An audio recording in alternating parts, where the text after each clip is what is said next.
वरिष्ठ अधिकारियों के आज के इस कार्यक्रम में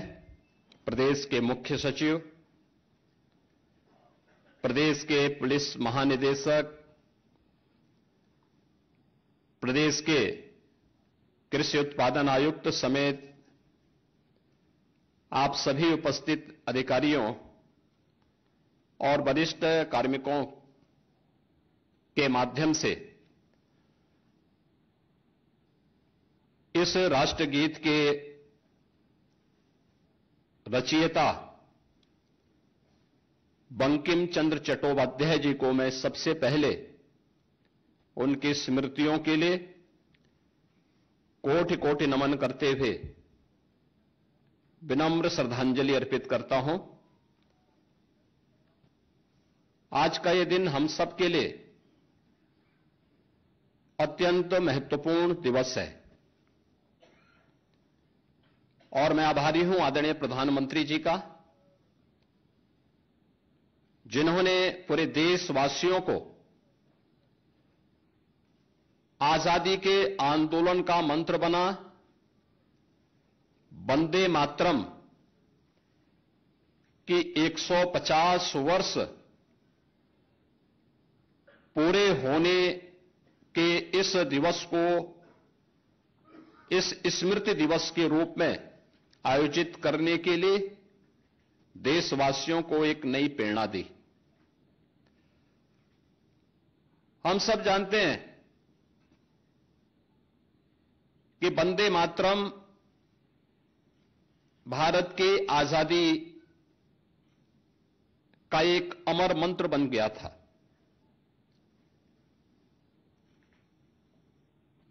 उस दौरान विदेशी हुकूमत के द्वारा दी जाने वाली अनेक यातनाओं और प्रताड़नाओं की परवाह के बगैर हर भारत का नागरिक और खास तौर पर जो हमारा स्वतंत्रता संग्राम सेनानी था, क्रांतिकारी था, वह वंदे मातरम के इस गीत के साथ गांव-गांव में, नगर-नगर में प्रभात फेरी के माध्यम से भारत की सामूहिक चेतना के जागरण के इस अभियान के साथ जुड़ चुका था। सैकड़ों वर्षों से दबी हुई वे भावनाएं जो स्वयं आत्मबोध के भाव से मंत्रमुग्ध होकर के केवल गुलामी की उन बेड़ियों के बारे में भले ही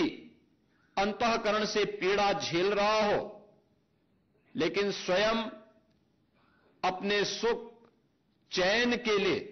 वह देश को गुलामी की इन बेड़ियों के साथ जकड़े रहने के लिए सामूहिक चेतना का जागरण करने में विफल होता हुआ दिखाई दे रहा था। आपके सामने कुछ उससे जुड़े हुए उदाहरण भी हैं। आपने देखा होगा, अगर आप 100 वर्ष पूर्व जब देश के अंदर आई महामारी के दौरान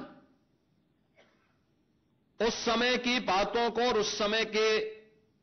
पन्नों को उलटने का प्रयास करेंगे तो आप देखते होंगे कि उस कालखंड में भारत की आबादी कुल 30 करोड़ थी,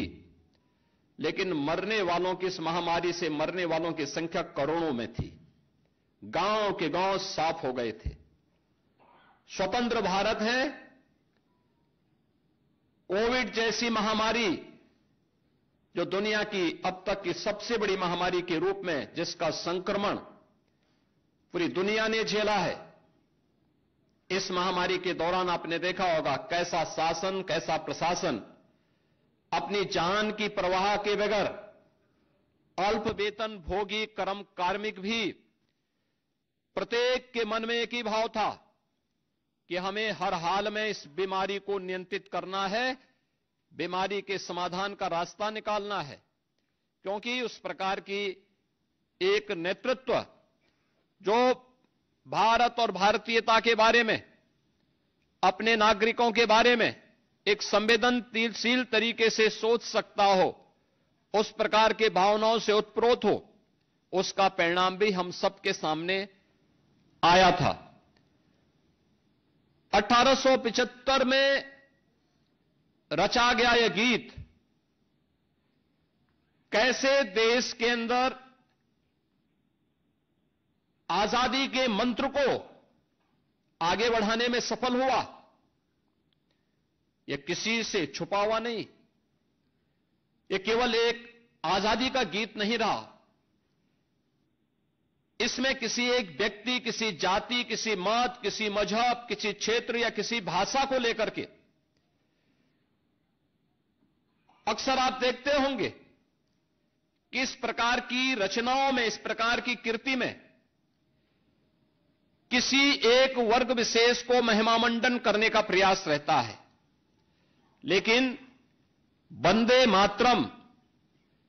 इस पूरे गीत में अगर आप देखेंगे, जो संस्कृत और बांग्ला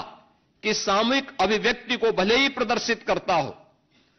लेकिन ये संपूर्ण भारत को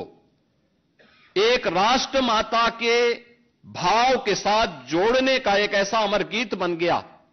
जिसने भारत की शाश्वत अभिव्यक्ति को देशवासियों के सामने प्रस्तुत किया था। ये वही भाव था जो भारत का वैदिक वाक्य कहता है कि माता भूमि पुत्रोहम पृथिव्या। यह भाव कैसे सहज और सरल तरीके से प्रत्येक भारतीय के मन में इसकी अमिट छाप छोड़ी जाए, वह उस रूप में हम सबको देखने को मिली। और जब विदेशी हुकूमत ने 1905 में बंग भंग के माध्यम से भारत की भुजाओं को काटने का दुस्साहसिक निर्णय लिया था, उस समय भी इस गीत ने पूरे भारतवासियों को एकजुट होकर के इसका प्रतिकार करने की एक नई प्रेरणा दी।